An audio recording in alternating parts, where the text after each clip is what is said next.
Eu tinha quase 70 anos quando descobri que minha própria filha estava planejando me roubar. Não foi um roubo rápido, daqueles de assalto na rua onde alguém aponta uma arma e leva sua bolsa. Não, foi algo muito mais elaborado, muito mais cruel, muito mais doloroso.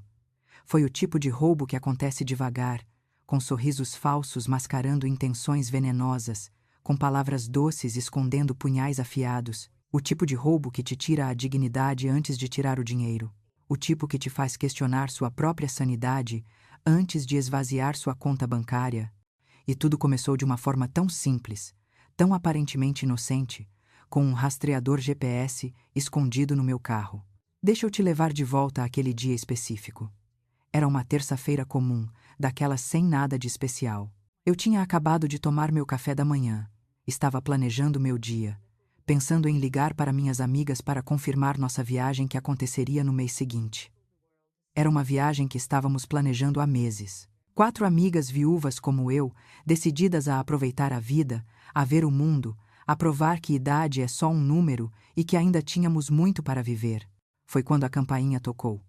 Olhei pelo olho mágico e vi meu genro ali parado, sozinho, sem minha filha. Isso já era estranho. Ele nunca vinha me visitar sozinho. Sempre estava grudado nela como uma sombra parasita. Abri a porta e lá estava ele, com aquele sorriso que eu tinha aprendido a reconhecer ao longo dos 5 anos desde que entrou na família. Aquele sorriso que não chegava aos olhos. Aquele sorriso calculado, medido, praticado no espelho.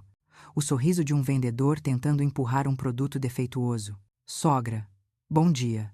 Espero não estar atrapalhando, ele disse, entrando antes mesmo que eu o convidasse. Era sempre assim. Ele não respeitava limites, não respeitava espaços. Entrava na minha casa como se fosse dele. Mexia nas minhas coisas, abria minha geladeira sem pedir. Sentava no lugar que era do meu falecido marido. Não, pode entrar, respondi, mesmo que ele já estivesse dentro. Quer um café? Não. Vim aqui por um assunto importante, muito importante. É sobre a senhora, na verdade. Sobre sua segurança. Segurança. Essa palavra tinha se tornado uma constante nos últimos meses. Ele estava sempre preocupado com minha segurança. Como se eu fosse uma criança incapaz de cuidar de mim mesma. Como se eu não tivesse vivido quase 70 anos tomando minhas próprias decisões, enfrentando meus próprios desafios, superando obstáculos que ele nem conseguiria imaginar. O que tem minha segurança? Perguntei, cruzando os braços. Ele sentou no sofá, inclinou-se para a frente com aquela postura de quem vai dizer algo muito sério, muito importante. Sogra, eu tenho perdido o sono pensando na senhora dirigindo por aí sozinha. As ruas estão perigosas, muito perigosas. Não sei se a senhora acompanha as notícias, mas os índices de violência estão assustadores. Claro que eu acompanhava as notícias. Eu lia jornal todos os dias, assistia aos noticiários. Estava mais informada que a maioria das pessoas metade da minha idade. Mas para ele, eu era apenas uma velha desinformada que precisava ser guiada. Teve um caso terrível na semana passada. Ele continuou, com aquela voz carregada de dramaticidade falsa. Uma senhora da sua idade, dirigindo sozinha, foi abordada no sinal. Levaram o carro dela. E pior, ela reagiu e... Ele parou, deixando o silêncio criar o suspense, pintar as imagens horríveis na minha cabeça. Era uma técnica que ele usava muito bem. Jogar o medo na mesa e deixar que minha imaginação fizesse o resto do trabalho. E acabou mal. Muito mal. Por isso vim aqui hoje. Quero fazer uma revisão completa no carro da senhora. Não é só manutenção mecânica básica. Quero verificar tudo. Sistema de segurança, travas, alarmes, rastreamento, tudo. Tenho um amigo que tem uma oficina especializada, a melhor da cidade. Ele pode fazer isso hoje mesmo se a senhora me emprestar o carro. Algo dentro de mim se contraiu. Uma intuição, um instinto. Aquele mesmo instinto que me salvou tantas vezes na vida. O instinto que me fez fechar negócios lucrativos e recusar propostas fraudulentas quando eu e meu marido tínhamos nosso negócio. O instinto que toda mulher que sobreviveu ao que eu sobrevivi desenvolve. Mas eu ignorei. Sabe por quê? Porque ele era meu genro. Porque era o marido da minha filha. Porque eu ainda queria acreditar que havia bondade nele. Porque eu ainda estava presa àquela ilusão de família feliz que toda mãe carrega no coração. Quanto tempo você vai precisar do carro? Perguntei. Um dia, no máximo. Levo agora de manhã, faço tudo. E trago amanhã perfeitinho. A senhora nem vai sentir falta. Eu deveria ter sentido. Deveria ter percebido a urgência artificial, a pressa, a insistência. Mas eu estava cansada de desconfiar. Cansada de parecer a sogra chata, a velha paranoica. Então eu disse sim. Entreguei as chaves do meu carro para ele. Vi quando ele saiu dirigindo, acenando pela janela como se tivesse acabado de fazer o maior favor do mundo. E fiquei ali, na sala vazia da minha casa, com aquele aperto no peito que eu não conseguia explicar. No dia seguinte, pontualmente às 10 da manhã, ele apareceu com meu carro. Estava brilhando, limpo por dentro e por fora, cheirando a produto de limpeza novo. Pronto, sogra. Carro revisado, checado, aprovado. Troquei até os limpadores de para-brisa que estavam gastos. A senhora está segura agora. Pode dirigir tranquila. Ele ficou ali na garagem comigo por quase meia hora, mostrando cada detalhe, apontando para coisas que tinha consertado, falando sem parar, gesticulando demais, rindo muito, alto demais. Agora eu entendo. Agora eu sei. Ele estava nervoso, estava cobrindo alguma coisa. Estava enchendo o espaço com palavras vazias para que eu não prestasse atenção no que realmente importava. Finalmente ele foi embora. E eu fiquei ali, olhando para o meu carro, ainda sentindo aquele desconforto inexplicável. 2 dias se passaram. Dias normais. Acordei, tomei café, fiz minhas atividades. Liguei para minhas amigas para confirmar detalhes da viagem. Fui ao mercado. Voltei. Vida comum de uma mulher aposentada comum. Na manhã do 3º dia, decidi lavar o carro por dentro. Eu sempre fiz isso. Sempre gostei de manter meu carro limpo, organizado. Era um hábito dos tempos em que eu e meu marido trabalhávamos até tarde, e o carro era praticamente nosso segundo escritório. Estava passando o aspirador no banco de trás quando senti algo estranho. Uma protuberância. Algo que não deveria estar ali. Passei a mão por baixo do banco. Nada. Passei a mão nas laterais. Nada. Então me abaixei. Olhei para baixo do painel traseiro e foi quando vi um pequeno objeto preto, quadrado, com uma superfície magnética, grudado ali, escondido onde ninguém olharia casualmente. Meu coração começou a acelerar. Peguei aquele objeto com as mãos tremendo. Era pesado, sólido. Tinha luzes pequenas piscando. Levei para dentro de casa, sentei na mesa da cozinha e fiquei olhando para aquilo como se fosse uma bomba prestes a explodir. Peguei meu celular. Abri o navegador. Digitei. Pequeno dispositivo preto magnético com luzes. Os resultados começaram a aparecer. Rastreador GPS.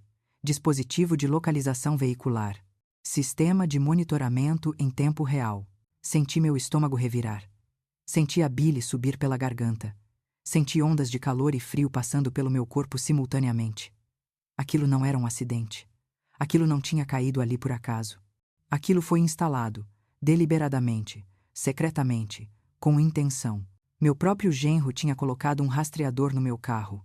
Não para minha proteção, para minha vigilância, para saber onde eu estava a cada segundo, para monitorar meus movimentos, para me controlar.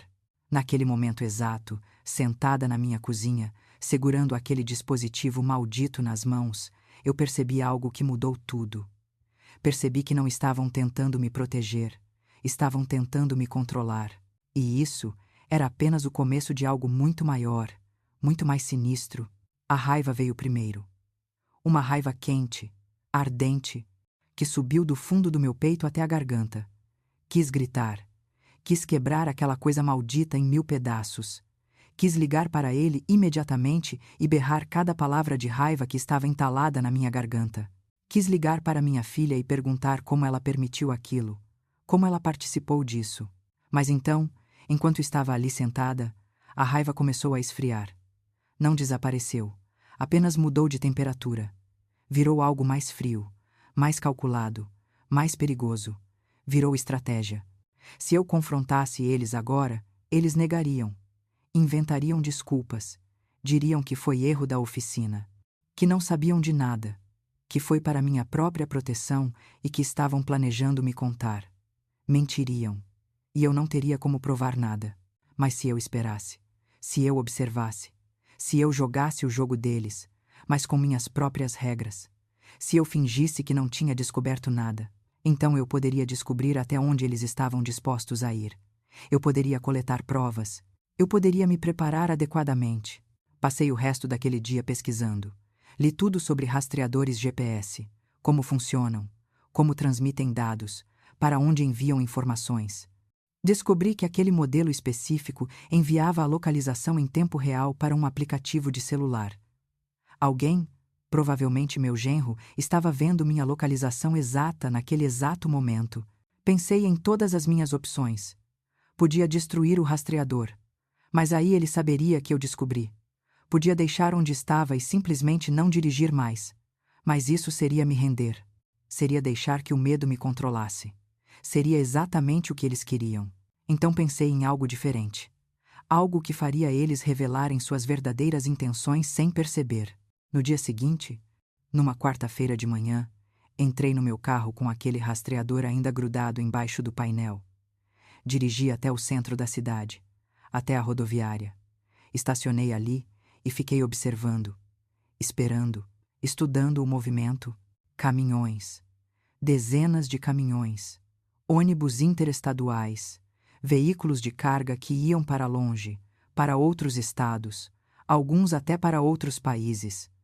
Esperei quase 2 horas até ver o que estava procurando. Um caminhão enorme, com placa de outro estado, encostado carregando encomendas. O motorista tinha saído para almoçar. Olhei ao redor. Ninguém estava prestando atenção. Me aproximei do caminhão. Rapidamente, com mãos que tinham deixado de tremer, prendi aquele rastreador magnético embaixo da lataria traseira do caminhão. Voltei para o meu carro, dirigi para casa, e pela primeira vez em semanas, quando deitei na minha cama naquela noite, dormi profundamente. Dormi com um sorriso nos lábios. No dia seguinte, meu telefone tocou cedo, 7h15 da manhã. Era ele. Eu deixei tocar 4 vezes antes de atender. Precisava parecer sonolenta, despreocupada. Alô? Sogra? A voz dele estava alterada. Alta, nervosa, quase em pânico. Onde a senhora está? Onde está com o carro? Sentei na cama, fingindo confusão. Estou em casa, querido. Na minha cama. Por quê? Aconteceu alguma coisa? O carro. A senhora saiu com o carro? Não. O carro está na garagem. Por que você está perguntando isso? Ouvi ele respirar fundo do outro lado. Ouvi vozes ao fundo. Minha filha estava ali com ele. Consegui ouvir ela perguntando algo. É complicado de explicar. Mas eu instalei. Quer dizer, a oficina instalou um sistema de segurança no carro da senhora. Um rastreamento, para caso de roubo, e esse sistema está mostrando que o carro da senhora está na Argentina. Cruzou a fronteira há algumas horas. Tive que segurar o riso. Tive que morder minha língua para não soltar uma gargalhada. Aquele caminhão devia estar mesmo indo para longe. Argentina? Meu carro está na garagem, querido. Acho que esse sistema está com defeito. Ou então rastrearam o carro errado. O silêncio do outro lado foi longo, pesado, constrangedor. Ele tinha percebido que falou demais, que revelou que estava me rastreando. Deve ser isso. Um erro do sistema. Desculpa ter acordado a senhora cedo. Foi só.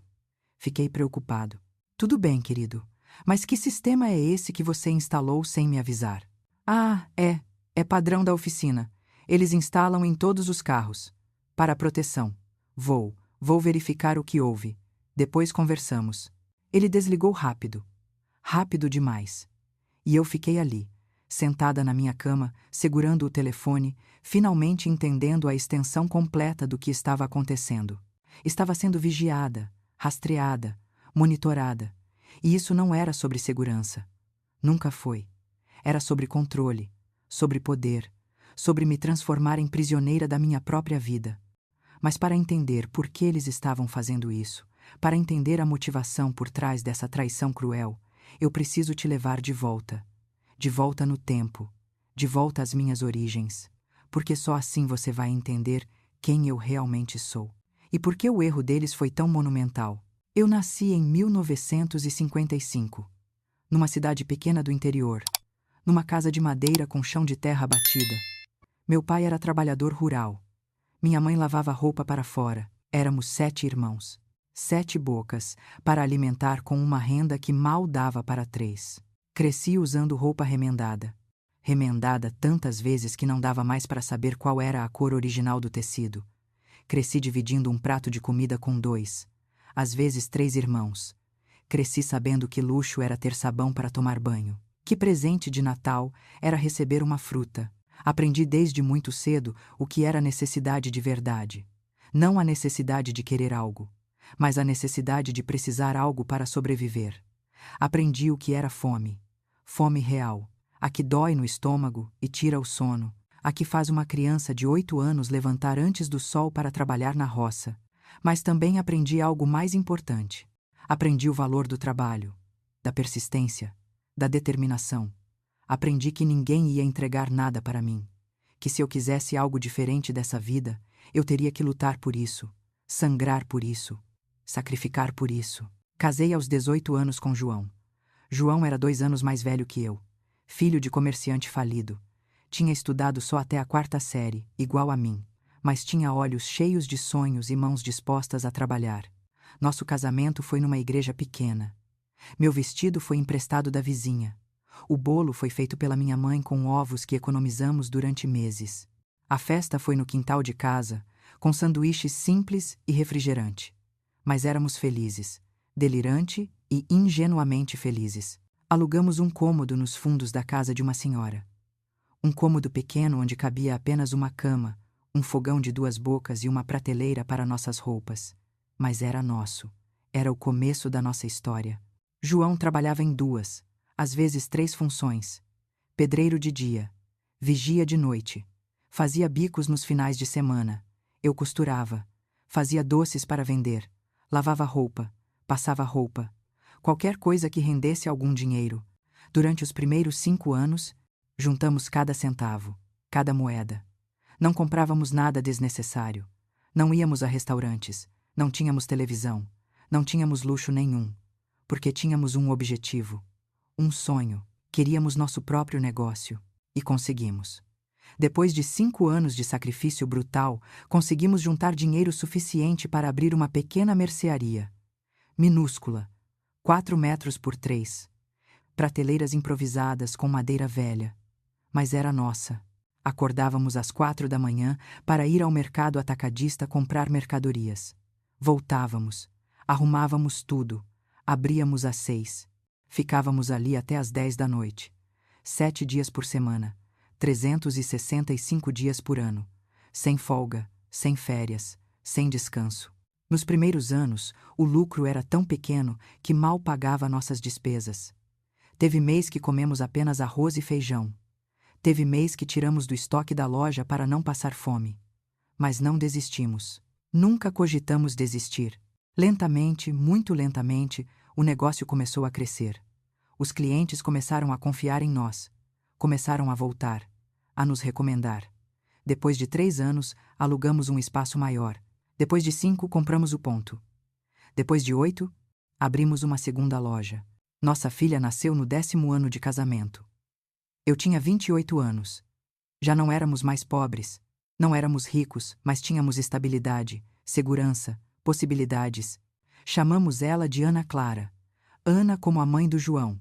Clara como minha avó. Ela nasceu perfeita, saudável, linda, com olhos grandes que pareciam enxergar direto na minha alma. Eu prometi para ela, quando ainda era um bebê dormindo nos meus braços, que ela teria tudo que eu não tive: educação, oportunidades, conforto, que ela nunca passaria fome, nunca usaria roupa remendada, nunca sentiria o peso da necessidade que eu conhecia tão bem. E cumpri essa promessa, talvez até demais. Continuamos trabalhando como loucos, mas agora com um propósito ainda maior. Não era mais só por nós, era por ela, por nosso futuro, por deixar um legado. As lojas prosperaram. Abrimos mais 2, depois mais 3. Investimos em imóveis. Compramos a casa própria. Uma casa grande, bonita, num bairro bom. A casa que eu sempre sonhei em ter. Ana Clara cresceu nessa casa.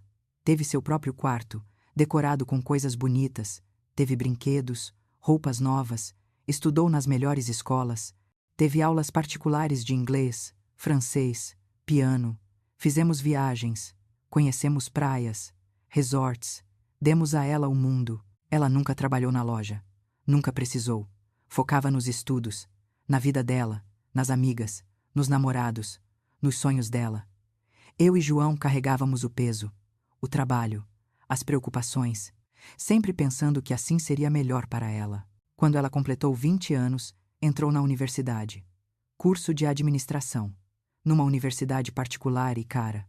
Pagamos tudo: mensalidade, livros, carro, apartamento, mesada, tudo. Porque queríamos que ela focasse apenas nos estudos. Foi na universidade que ela conheceu ele, Carlos Eduardo Santos. Ou pelo menos era esse o nome que ele usava. Um rapaz bonito, sempre bem vestido, sempre sorrindo, sempre educado, sempre prestativo demais. Ele se formou 1 ano antes dela. Dizia trabalhar com consultoria empresarial. Sempre tinha dinheiro, sempre convidava ela para lugares caros, sempre impressionava com gestos grandiosos. Eles namoraram 2 anos, e então ele pediu ela em casamento. Foi um pedido elaborado, romântico, num restaurante caro, com anel de diamante, com fotógrafo contratado para registrar o momento. O casamento foi grande, caro. 300 convidados, buffet, sofisticado, decoração cara, vestido importado. Eu e João pagamos tudo. Era nossa única filha. Queríamos que ela tivesse o casamento dos sonhos. Meu marido morreu 3 anos depois desse casamento. Câncer no pâncreas. Foi diagnosticado em junho, morreu em setembro, 3 meses. Apenas 3 meses entre o diagnóstico e o funeral. Foram os 3 meses mais terríveis da minha vida. Ver o homem que tinha sido meu parceiro por 45 anos definhar dia após dia. Ver ele perder peso, perder força, perder a vontade de lutar. Ver a dor nos olhos dele. A resignação. A despedida silenciosa. Eu segurei a mão dele até o último segundo. Estava ali quando ele fechou os olhos pela última vez. Quando seu coração parou. Quando o amor da minha vida partiu e me deixou sozinha num mundo que de repente parecia frio e vazio demais. O luto foi devastador. Eu tinha perdido metade de mim mesma, metade da minha história, metade da minha identidade. Não era mais João e Maria. Era só Maria. Maria viúva, Maria sozinha, Maria partida. Ana Clara esteve presente no funeral. Chorou, abraçou, disse palavras de conforto. Mas depois de uma semana, voltou para sua vida, sua casa, sua rotina. E eu fiquei sozinha na casa grande demais, cheia de memórias e vazia de vida. João tinha deixado tudo organizado. Sempre foi meticuloso, preocupado, responsável. As lojas estavam registradas em meu nome, os imóveis também, os investimentos, as contas, tudo estava documentado, regularizado, protegido. Vendi as lojas 6 meses depois da morte dele. Não conseguia mais tocar aquele negócio sozinha. Cada esquina daquela loja me lembrava dele. Cada produto nas prateleiras, cada cliente antigo que perguntava por ele. Era dor demais. Vendi bem. Muito bem. O dinheiro foi investido com a ajuda de um consultor financeiro confiável. Mais os aluguéis dos imóveis, mais a aposentadoria, mais o seguro de vida que João tinha deixado. Eu estava financeiramente confortável, segura, independente. E foi quando comecei a reconstruir minha vida. Lentamente, dolorosamente. Mas comecei. Voltei a dirigir. Algo que tinha deixado de fazer nos últimos anos porque João sempre insistia em me levar a todos os lugares. Comprei um carro novo, confortável, automático, fácil de dirigir. Comecei a viajar.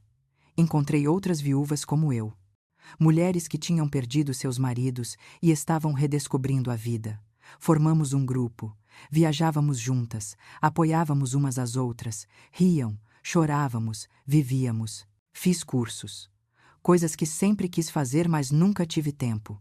Pintura, artesanato, história. Mantinha minha mente ativa, meu corpo ativo, meu espírito vivo. Aos poucos comecei a me sentir eu mesma novamente. Não a mesma pessoa de antes. Você nunca volta a ser quem era antes de uma perda assim. Mas uma nova versão, Uma versão que tinha aprendido a viver sozinha, a ser forte sozinha, a ser feliz sozinha. Foi nessa época que meu genro começou a aparecer mais. Sempre sem minha filha. Sempre com aquela desculpa de estava passando por aqui e resolvi dar uma passada. Começou com perguntas simples, aparentemente inocentes. Sogra, a senhora tem certeza que está conseguindo lidar com tudo? As contas, os pagamentos?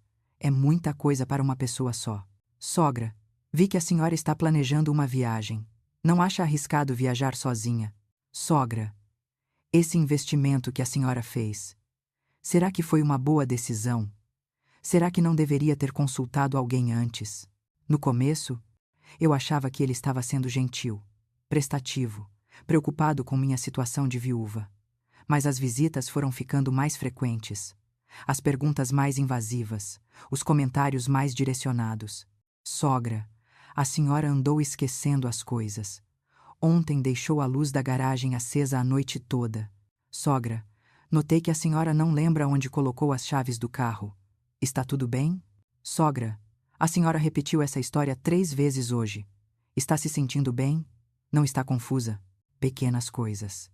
Detalhes insignificantes que qualquer pessoa poderia fazer, mas ditos com aquele tom de preocupação falsa, aquele tom que implica que você está falhando, que está perdendo suas capacidades, que está ficando senil.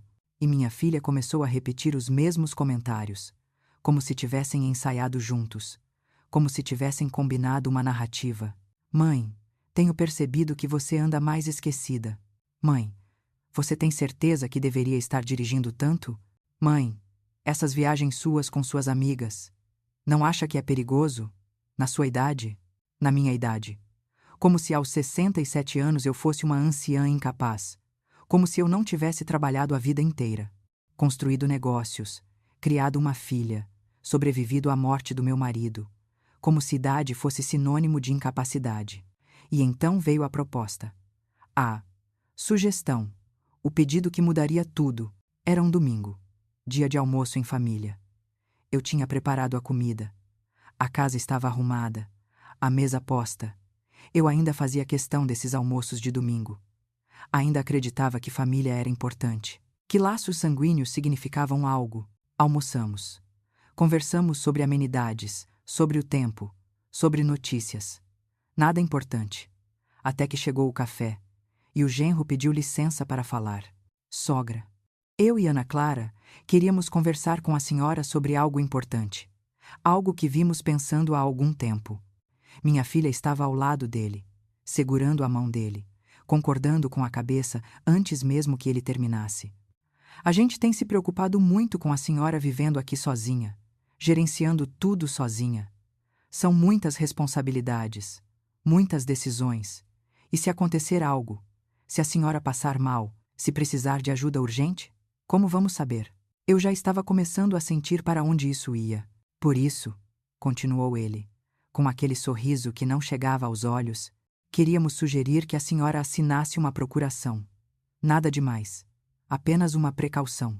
Um documento que nos daria poder para ajudar a senhora com as finanças, com decisões médicas, com questões legais. Mas só em caso de emergência. Claro. É pela sua segurança, mãe. Ana Clara complementou. Para caso aconteça algo, Deus me livre. Mas é melhor prevenir. Eles tinham até trazido o documento. Já pronto. Já digitado. Só faltava minha assinatura. Peguei o papel. Li atentamente. Cada cláusula. Cada palavra. Era uma procuração ampla. Muito ampla. Dava a eles poder sobre absolutamente tudo. Minhas contas bancárias. Meus investimentos. Meus imóveis. Minhas decisões médicas. Tudo. Não. Eu disse, devolvendo o papel. O silêncio que caiu sobre a mesa foi pesado. Como assim não, mãe? Não vou assinar isso. Não preciso. Estou perfeitamente capaz de cuidar das minhas próprias coisas. Vi a mudança nos olhos dele. Foi instantânea. Como se uma máscara tivesse caído por um segundo. Raiva. Frustração. Algo escuro que me fez sentir frio na espinha. Mas o sorriso voltou rápido. Claro, sogra. Entendemos. Foi apenas uma sugestão. Fica para pensar. Mas as coisas mudaram depois daquele domingo, mudaram drasticamente. As visitas diminuíram. Quando vinham, o clima era diferente. Frio, distante, conversas curtas, tensas, olhares que não me encontravam, silêncios desconfortáveis. Comecei a me sentir excluída, isolada. Ligava para minha filha. Ela estava sempre ocupada, sempre sem tempo, sempre tinha que desligar rápido. Marcava almoços. Ela desmarcava em cima da hora, sempre com uma desculpa, sempre com um pedido de desculpas apressado que soava falso demais. E os comentários sobre minha confusão continuaram. Aumentaram. Na verdade, mãe, você está bem? Parece meio confusa hoje. Mãe, você tem certeza que não está se esquecendo de tomar seus remédios? Mãe, talvez devêssemos marcar uma consulta com um neurologista, só para checar. Comecei a duvidar de mim mesma. Será que eles tinham razão? Será que eu estava realmente ficando esquecida?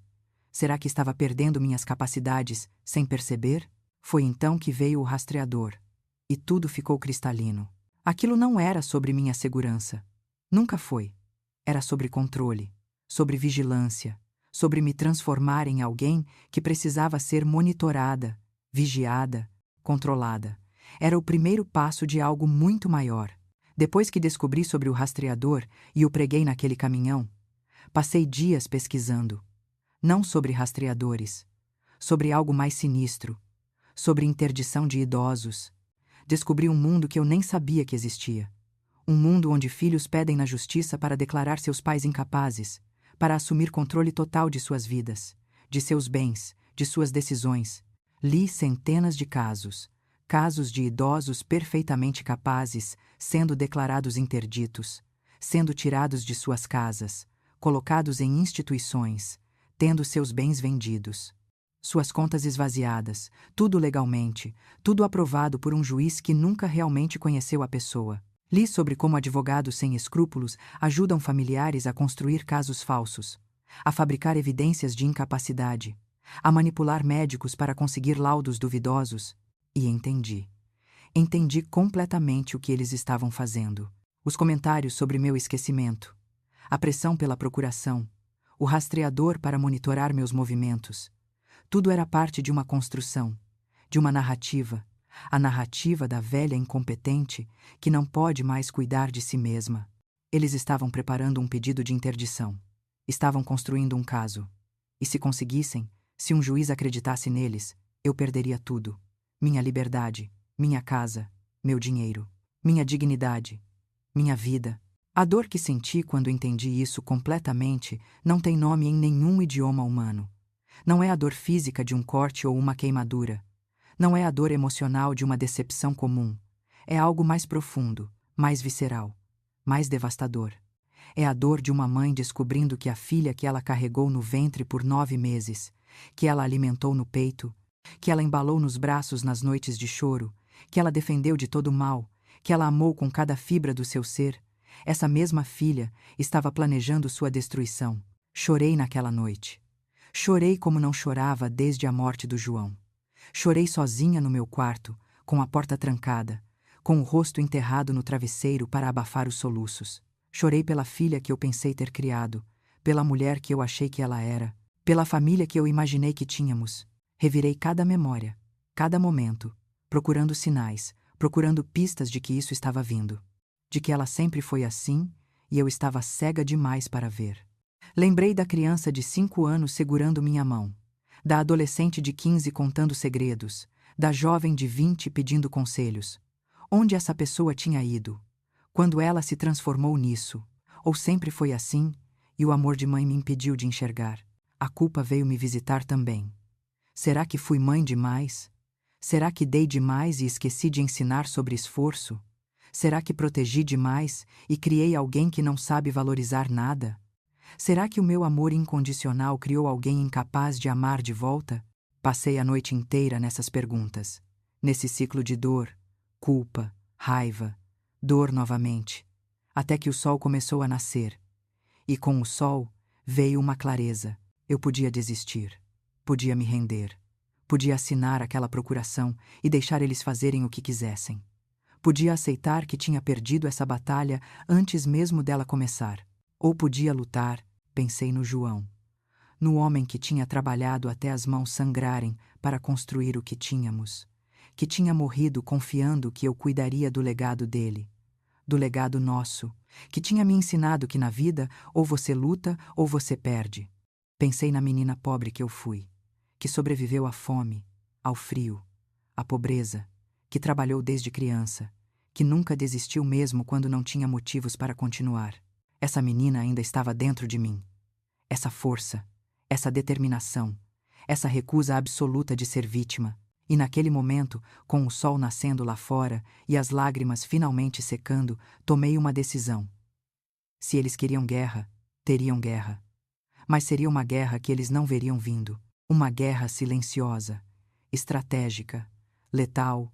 Comecei a me preparar, sistematicamente, meticulosamente, como se estivesse planejando uma campanha militar. Primeiro passo: documentação. Precisava de provas de que estava perfeitamente capaz. Provas irrefutáveis que nenhum advogado poderia contestar. Comprei câmeras de segurança, pequenas, discretas, do tipo que parecem detectores de fumaça ou relógios de parede.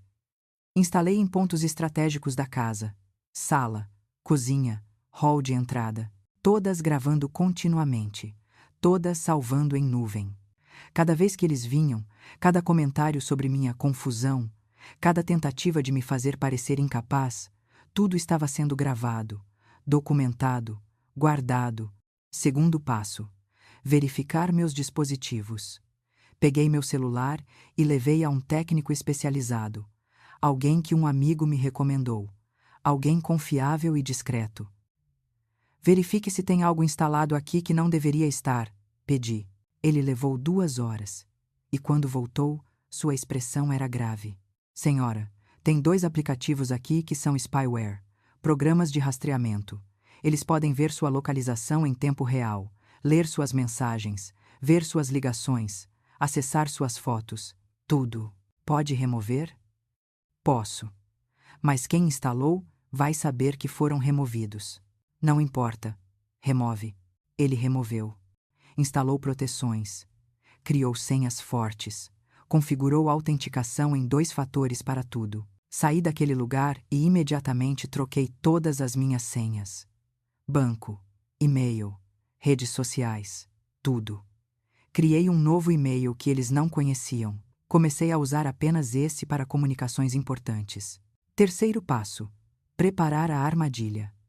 Precisava que eles revelassem suas verdadeiras intenções de forma clara, indiscutível, gravada.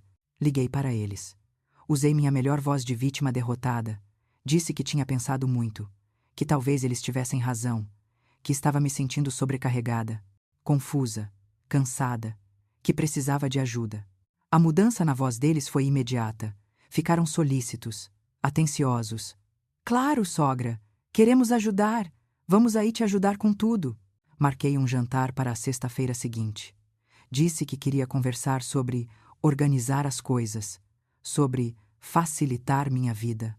Passei a semana preparando, não apenas a casa, mas a mim mesma, mentalmente, emocionalmente, para o que viria. Sexta-feira chegou. Preparei uma mesa bonita, comida que eles gostavam, vinho caro, tudo perfeito, tudo planejado. As câmeras estavam ligadas, o gravador do celular também. Tudo pronto. Eles chegaram às 8 em ponto. Sorridentes, animados, já sentindo o cheiro da vitória. Jantamos. Conversamos sobre amenidades, até que chegou o momento que eles estavam esperando. Então, mãe, Ana Clara começou, com aquela voz doce e falsa. Você disse que quer conversar sobre organizar as coisas? Sim, respondi, mantendo minha voz fraca, cansada. Vocês estavam certos. Isso tudo está sendo demais para mim. A casa, as contas, as decisões. Estou exausta. Vi os olhos do genro brilharem. Literalmente brilharem de ganância. A casa, continuei. Ela é muito grande para mim agora. Muito trabalho. Muita responsabilidade. Talvez seja a hora de vender. Vender? Ele se inclinou para a frente, interessado demais. A senhora está considerando vender a casa? Estou. Não sei mais o que fazer com ela. É muita coisa. Vocês poderiam ajudar com isso? Com a venda? Claro. Claro que podemos. Podemos cuidar de tudo. A senhora não precisa se preocupar com nada. E o dinheiro? Continuei, observando as reações. Eu não sei lidar bem com essas coisas financeiras. Nunca soube. João que cuidava. Depois que ele morreu, tem sido tão confuso. Os investimentos, as contas. Talvez vocês possam administrar para mim. A máscara caiu completamente. Ele não estava mais fingindo preocupação. Era pura ganância agora, pura ambição.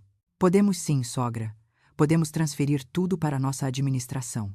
A senhora assina uma procuração e nós cuidamos de tudo. A senhora pode ficar tranquila.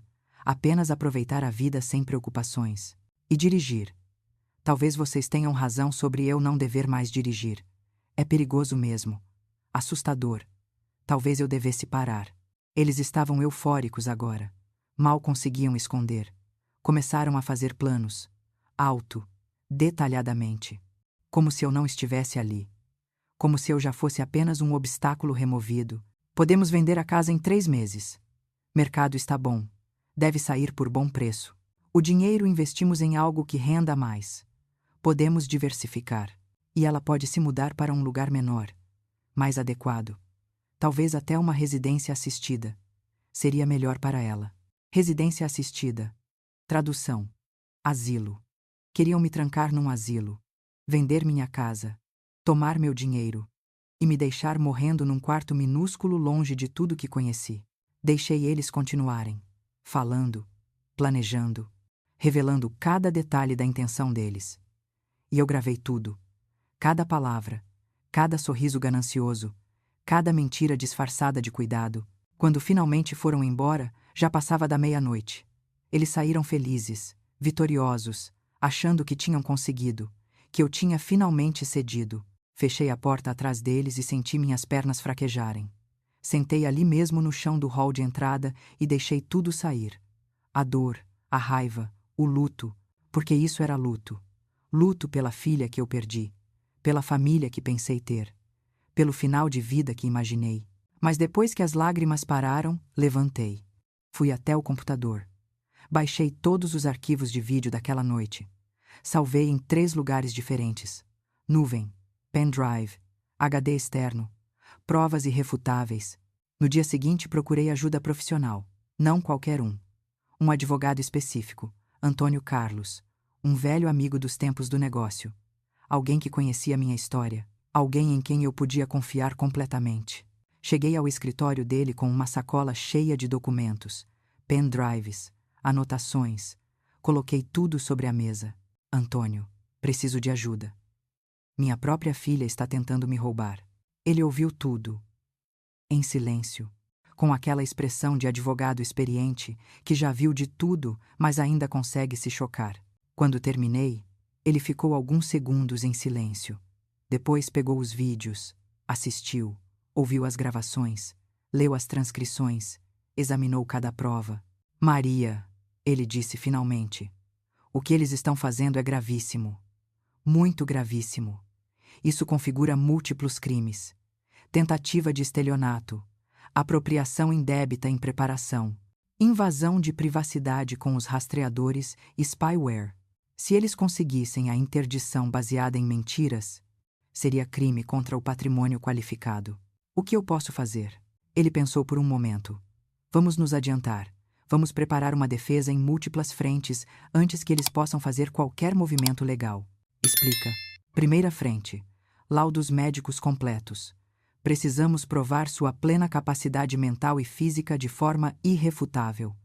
Neurologista, psiquiatra, geriatra, todos os exames possíveis. Avaliações neurológicas, testes cognitivos, tudo documentado, datado, registrado em cartório. Concordei. Segunda frente. Blindagem patrimonial preventiva. Vamos fazer um novo testamento. Blindado. Com cláusulas específicas que desqualificam automaticamente qualquer pessoa que tentar interdição fraudulenta. E vamos registrar tudo oficialmente. Concordei novamente. Terceira frente. Investigação particular sobre seu genro. Porque meu instinto me diz que tem mais coisa aí. Homens assim geralmente têm um passado, e precisamos descobrir o que ele está escondendo. E a quarta? Perguntei, percebendo o número que ele tinha mencionado.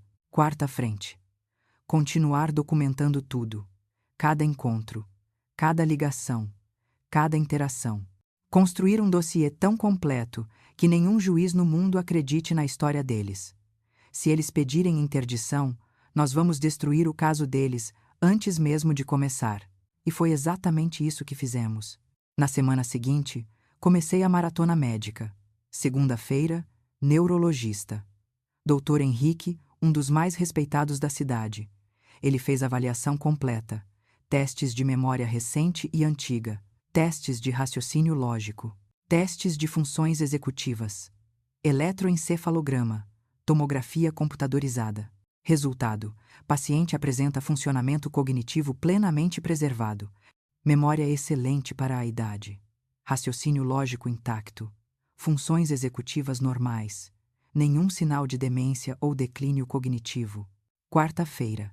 Psiquiatra. Doutora Fernanda. 3 horas de avaliação. Testes psicológicos. Avaliação de humor. Avaliação de capacidade decisória. Resultado: paciente demonstra plena capacidade de julgamento e tomada de decisões.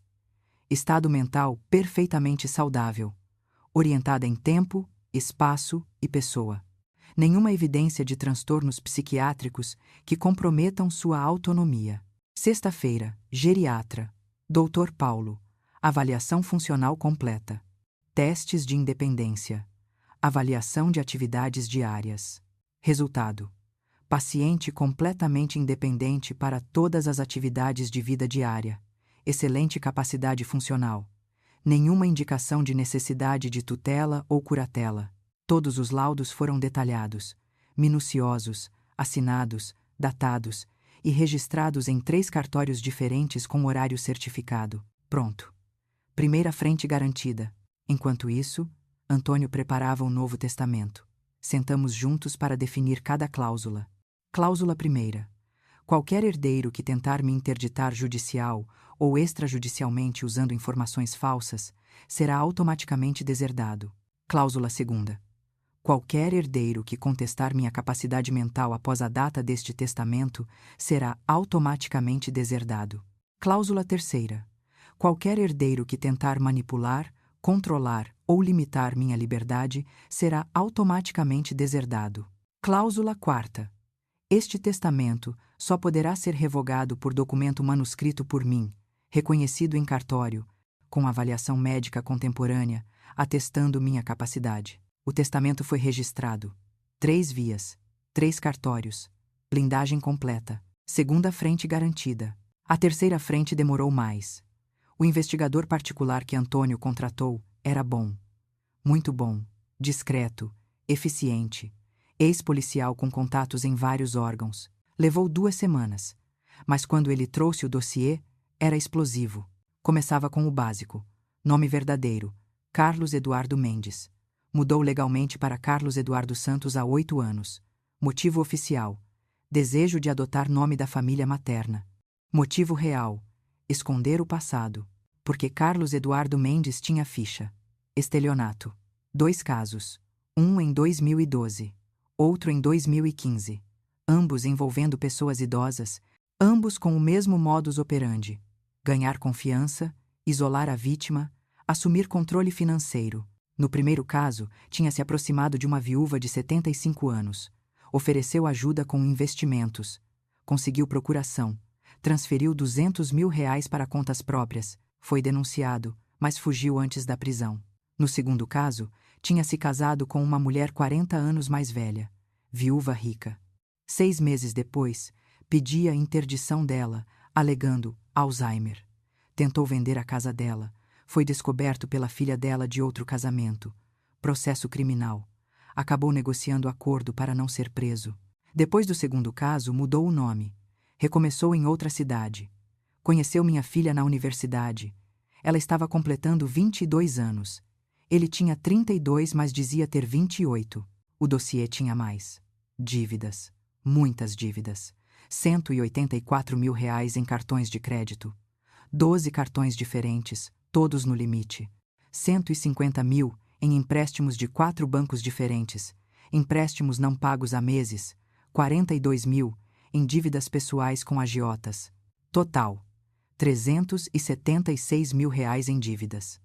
Ele estava desesperado, afundado, e eu era o salva-vidas dele, o barco que ele planejava usar para não afundar, mesmo que precisasse me afogar no processo. Mas tinha mais. Muito mais. E essa parte foi a que mais me chocou. Fotos. Dezenas de fotos dele com outra mulher. Patrícia Alves, 35 anos, divorciada. Trabalhava como gerente em uma loja de roupas. O relacionamento durava 2 anos. 2 anos. Desde antes do meu marido morrer. Ele traía minha filha desde sempre. Mas o pior não eram as fotos. Eram as gravações. O investigador tinha conseguido gravar conversas, através de métodos que preferi não perguntar. Conversas entre ele e a amante. Conversas explícitas, detalhadas, horríveis. Ouvi cada uma, com lágrimas escorrendo pelo rosto, com náusea no estômago, com vontade de gritar. Numa delas, ele dizia: "A velha é mais teimosa do que imaginei. Mas vai ceder. Todos cedem eventualmente. É só questão de pressão." Noutra: "Minha esposa é burra demais para desconfiar. Acha que sou o príncipe encantado dela." Noutra ainda: "Quando conseguirmos a interdição, vendemos tudo rápido. Casa, imóveis, tudo. Pego minha parte e sumo. Dívidas pagas, vida nova, com você. E a pior de todas: depois que tivermos o dinheiro, me livro dela também. Ela serviu para o que precisava. Acesso à mãe. Depois disso não serve para mais nada." Minha filha não era apenas cúmplice. Era vítima dele também. Estava sendo manipulada, usada. Não sei o que doeu mais naquele momento. Saber que minha filha tinha se tornado o que se tornou, ou saber que ela também estava sendo vítima de um predador. Mas a dor pela filha teve que esperar. Porque enquanto eu estava me preparando, eles também estavam, e estava na hora do confronto. Eles desapareceram por 3 semanas, sem visitas, sem ligações, silêncio total. Antônio me explicou o que estava acontecendo. Eles estão consultando advogados, provavelmente montando um caso para interdição. O silêncio é estratégia. Vão alegar que você está isolada, que não mantém contato com a família, que está se afastando socialmente. Tudo isso ajuda o caso deles. E o que fazemos? Esperamos. Deixamos eles fazerem o movimento, e então contra-atacamos com tudo que temos. Vamos destruir o caso deles tão completamente que nenhum juiz aceitará. Não quero ficar na defensiva, eu disse. Quero agir primeiro. Antônio pensou. Temos provas suficientes para isso.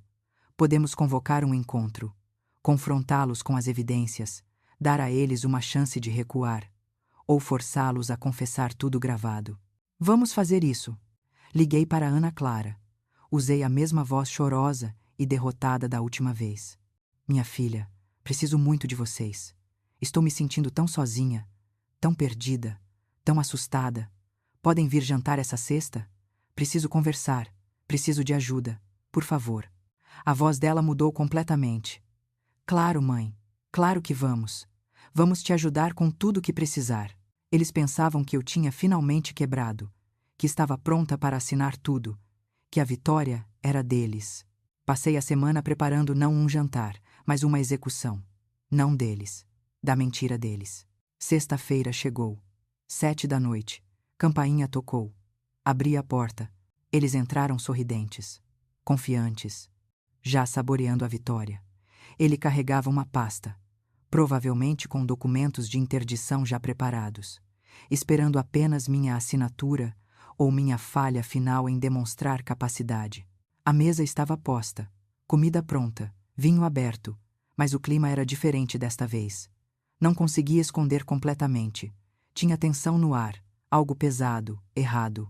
Eles perceberam, mas escolheram ignorar. Sentamos. Comecei a servir. Silêncio desconfortável. Até que ele, impaciente como sempre, quebrou. Sogra, a senhora nos chamou. Disse que precisava conversar. Sobre o quê, exatamente? Coloquei o garfo no prato. Olhei para eles, diretamente nos olhos. Sobre o futuro, respondi. Minha voz não mais fraca, mas firme. Sobre meu futuro. e sobre as escolhas que vocês fizeram. Algo mudou na expressão dele. Cautela, desconfiança. A senhora está bem? Nunca estive melhor. Na verdade, quero agradecer. Agradecer por me subestimarem tanto, por acharem que eu era apenas uma velha burra esperando ser roubada. O silêncio que caiu foi absoluto. Vocês estão planejando pedir minha interdição. Não estão? Ana Clara ficou pálida. Ele tentou sorrir, mas foi mais uma careta. Interdição? Não, sogra quem? Não minta. Cortei. Não aqui. Não agora. Eu sei de tudo. O rastreador que você instalou no meu carro, os aplicativos espiões no meu celular, os comentários calculados sobre meu esquecimento, a pressão pela procuração. Tudo parte de construir uma narrativa para me declararem incapaz. Coloquei uma pasta sobre a mesa. Esta pasta contém laudos médicos. 3 especialistas diferentes: neurologista, psiquiatra, geriatra, todos atestando minha plena capacidade mental, todos datados, todos registrados em cartório. Irrefutáveis. A cor foi sumindo do rosto dele. Coloquei outra pasta. Esta aqui é meu Novo Testamento, registrado oficialmente, com cláusulas que desqualificam automaticamente qualquer pessoa que tentar me interditar fraudulentamente. Qualquer tentativa de vocês agora não vai apenas falhar. Vai custar a herança completa. Ele começou a tremer. Literalmente tremer. Coloquei uma terceira pasta, a mais grossa, e esta aqui é a mais interessante de todas. O relatório completo do investigador particular. Muito, muito esclarecedor. Abri devagar. Comecei a ler. Cada página uma bomba. Cada palavra uma explosão. Nome verdadeiro: Carlos Eduardo Mendes. Mudança de nome em 2017. Motivo: esconder passado criminal. Ana Clara virou para ele. Do que ela está falando? Histórico criminal? Continuei, virando páginas. 2 casos de estelionato, ambos contra idosos. 2012. Maria Helena Santos, 75 anos, R$ 200.000 roubados. 2015. Beatriz Oliveira, 81 anos, tentativa de interdição fraudulenta, tentativa de venda de propriedade. Isso é mentira, ele gritou, levantando. Isso não. Sente-se. Minha voz saiu fria como gelo. Sente-se, ou eu chamo a polícia que está esperando do lado de fora. E sim, tem uma viatura ali, apenas esperando minha ligação. Sente. Agora, ele sentou, porque viu que não era blefe. Continuei virando páginas. Dívidas atuais: R$ 376.000. 12 cartões de crédito todos no limite. 4 empréstimos bancários vencidos. Dívidas com agiotas. Estava você desesperado por dinheiro? É por isso que resolveu aplicar o mesmo golpe de sempre? Mas desta vez através da minha filha? Ana Clara estava começando a chorar. Mãe, eu não sabia. Eu juro que... Ainda não terminei, interrompi. Tem mais. Muito mais. Coloquei fotos sobre a mesa. Dezenas de fotos. Ele com outra mulher, beijando, abraçando, em hotéis, em restaurantes, dentro de um carro. Patrícia Alves. Relacionamento extraconjugal de 2 anos. 2 anos, Ana Clara. Ele está te traindo há 2 anos. Minha filha pegou as fotos com mãos tremendo. Olhou cada uma. As lágrimas começaram a cair. Mas eu não tinha terminado. E agora o melhor de tudo: as transcrições de conversas gravadas entre ele e a amante. Vou ler algumas partes selecionadas. Comecei a ler. Cada palavra era um tiro certeiro. A velha é mais teimosa do que imaginei, mas vai ceder. Minha esposa é burra demais para desconfiar. Quando conseguirmos a interdição, vendemos tudo rápido. Pego minha parte e sumo. Depois que tivermos o dinheiro, me livro dela também. Ela serviu para o que precisava. Depois disso não serve para mais nada. Ana Clara começou a soluçar, alto, descontroladamente. Mas eu continuei. Precisava que ela ouvisse tudo. Precisava que entendesse a extensão completa da manipulação. Vocês queriam saber por que eu os chamei aqui hoje? Para isso. Para que vocês vissem o que eu descobri. Para que vocês entendessem que eu não sou a velha burra que vocês achavam. Carlos tentou se levantar. Tentou falar. Tentou pegar as fotos, mas eu já estava com o celular na mão. Dê mais um passo e eu ligo para a polícia. Eu tenho uma ordem de restrição aprovada hoje. Você não pode chegar perto de mim nem dela. Você tem duas escolhas. Sai agora pela porta e desaparece das nossas vidas para sempre. Ou sai em um carro de polícia. Escolha. Rápido. Ele olhou para Ana Clara, esperando que ela o defendesse. Mas ela estava olhando as fotos, lendo as transcrições, entendendo tudo, vendo pela primeira vez quem ele realmente era. Ana Clara, ele começou. Você tem que acreditar em mim. Essas coisas são. Sai, ela disse, a voz saindo baixa, mas firme. Sai da casa da minha mãe. Sai agora. Mas nós? Sai, ela gritou. Sai agora. Sai da minha frente. Eu nunca quero ver sua cara de novo. Ele ficou mais alguns segundos, processando que tinha perdido, que o plano tinha falhado, que acabou. Então saiu. Pegou a pasta dele. Caminhou até a porta. Virou uma última vez tentando dizer algo. Mas meu olhar o parou. A porta bateu. Ouvimos o carro saindo em disparada. E pela primeira vez em meses, respirei verdadeiramente aliviada. Mas ainda tinha um acerto a fazer. Um acerto que seria talvez o mais difícil de todos. Ana Clara estava sentada, destruída, chorando, tremendo. Parte de mim, aquela parte maternal que nunca morre mesmo depois de tudo, queria abraçar. Lá. Consolar. Proteger. Mas a outra parte, a parte que tinha sido traída, ferida, quase destruída. Essa parte estava fria, dura, necessitava de respostas. Mãe, ela começou. A voz saindo entre soluços. Não me chame de mãe agora, eu disse. A voz saindo mais dura do que pretendia.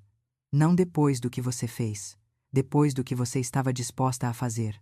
Eu não sabia sobre as outras coisas. Eu juro. As dívidas, a amante, o passado criminal. Eu não sabia de nada disso. Ele me enganou. E sobre me roubar? Sobre me interditar? Sobre me trancar? Sobre vender minha casa? Essas coisas você sabia, Ana Clara? Ela abaixou a cabeça. Não tinha resposta, porque não havia resposta que justificasse. Você sabe o que mais dói? Continuei. Não é nem o plano. É que você olhava para mim todo dia e via apenas dinheiro. Via uma velha no caminho da sua herança. Não via a mãe que te carregou, que te criou, que trabalhou até as mãos sangrarem para te dar tudo. Você me olhava e via apenas uma conta bancária com pernas. Não é verdade. Eu te amo. Sempre te amei. Você ama meu dinheiro. Isso sim. Porque amor, amor de verdade, nunca faria o que você estava fazendo. Ele me convenceu. Disse que era para te proteger. Que você estava ficando confusa.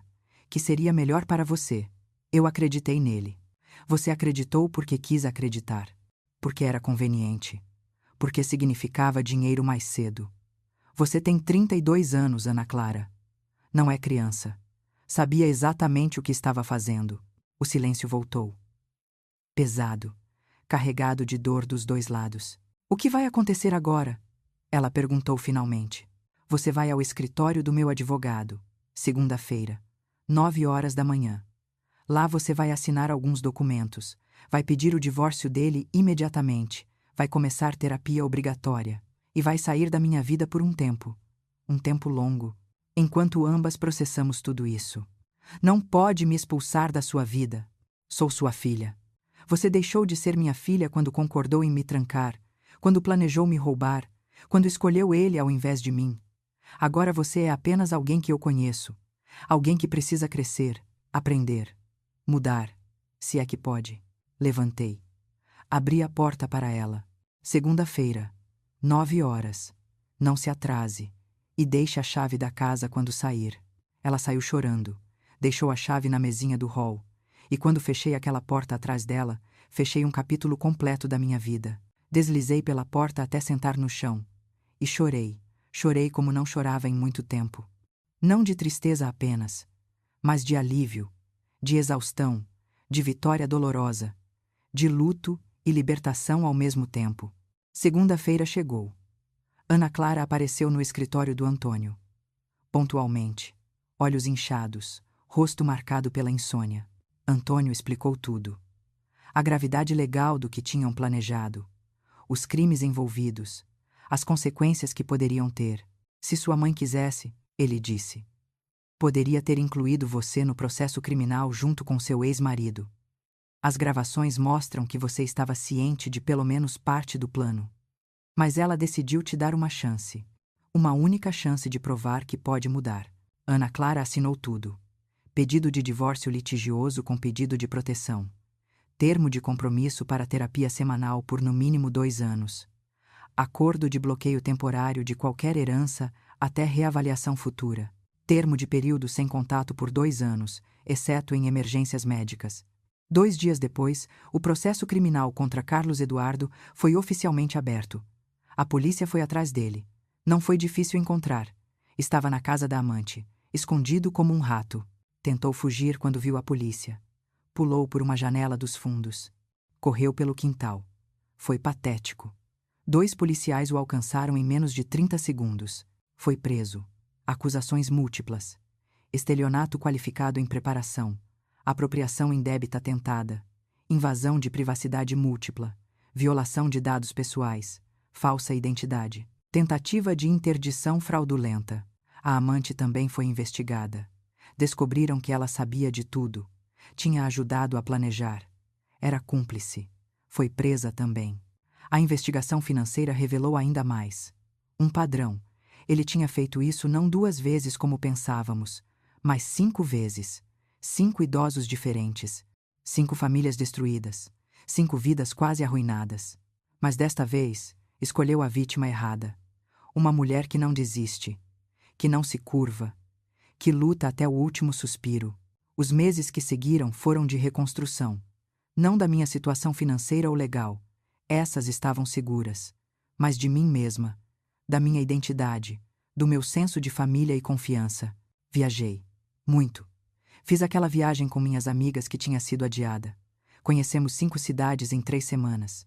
Rimos, choramos. Contei tudo para elas. Elas me abraçaram, me apoiaram. Me lembraram que família não é apenas sangue, é escolha também. Me matriculei em mais cursos. Pintura, história da arte, italiano. Mantive minha mente ocupada, ativa, provando para mim mesma todos os dias que estava mais capaz do que nunca. Comecei trabalho voluntário, em instituições que protegem idosos.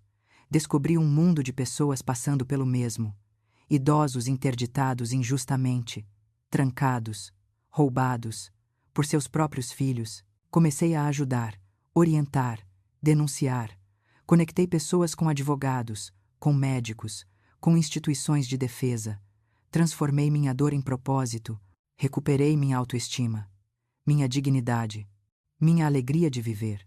Provei que não precisava deles, que nunca precisei, que sempre fui suficiente sozinha. 1 ano se passou. Depois 2. A vida continuou. Melhor do que antes. Mais leve, mais livre, mais verdadeira. Foi então que recebi uma ligação. Era a terapeuta de Ana Clara, perguntando se eu aceitaria uma sessão conjunta. Ana Clara queria falar comigo. Com mediação profissional, pensei por dias. Parte de mim queria recusar. A ferida ainda estava sensível, a raiva ainda existia. Mas outra parte, a parte que ainda lembrava da criança que ela foi, decidiu dar uma chance.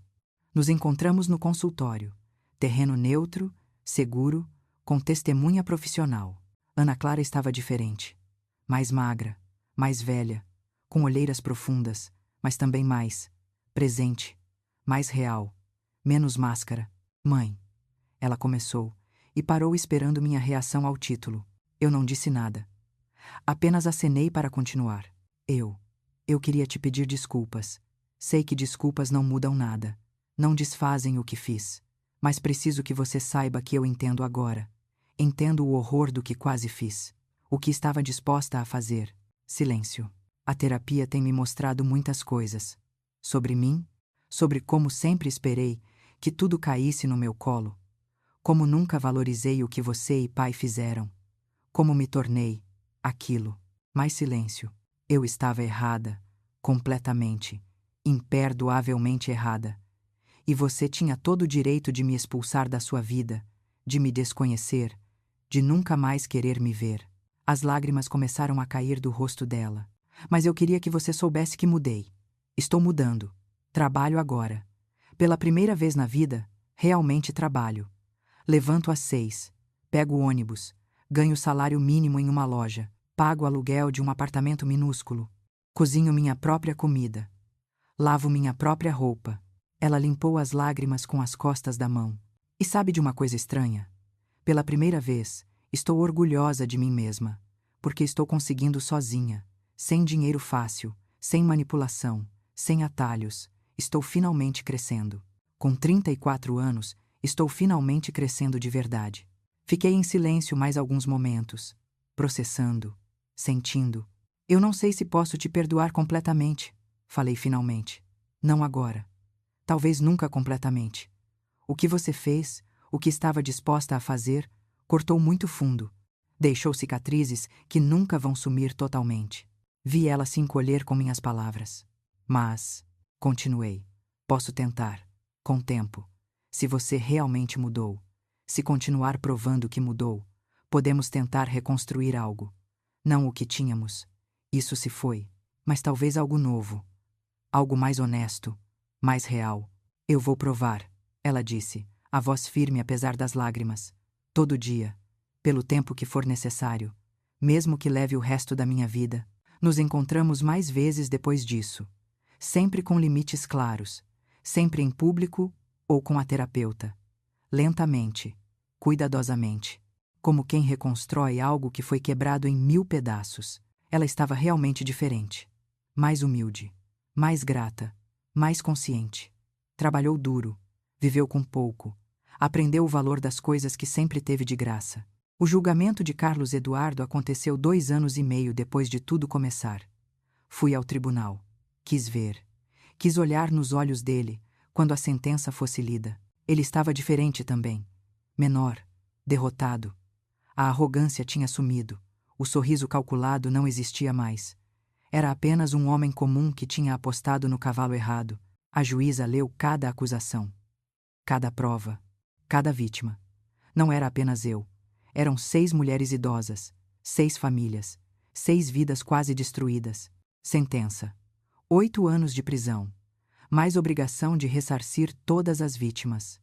Mais proibição de aproximação de todas elas por 20 anos após o cumprimento da pena. A amante pegou 5 anos. Mesmo crime, mesma cumplicidade. Justiça foi feita. Hoje, 4 anos depois de tudo, estou aqui, sentada na varanda da minha casa. A casa que quase perdi. A casa que lutei para manter. A casa que é minha por direito de conquista. Tenho 73 anos agora. E nunca me senti mais viva. Viajo regularmente. Já conheci 17 países. 43 cidades. Tenho planos de conhecer muito mais. Continuo com meus cursos, meus hobbies, meu trabalho voluntário. Tenho uma vida cheia, significativa, livre. Ana Clara e eu temos um relacionamento agora. Não é o que era. Nunca será. Mas é real. Honesto. Construído sobre verdade ao invés de mentiras. Sobre respeito ao invés de manipulação. Nos vemos uma vez por mês. Almoçamos juntas. Conversamos, não sobre o passado, sobre o presente. O futuro. Ela me conta sobre o trabalho, os desafios, as vitórias pequenas. E eu vejo o orgulho verdadeiro nos olhos dela. O orgulho de quem está conseguindo sozinha. Ela cresceu. De verdade. E embora a dor da traição nunca vá sumir completamente, posso ver a mulher que ela está se tornando.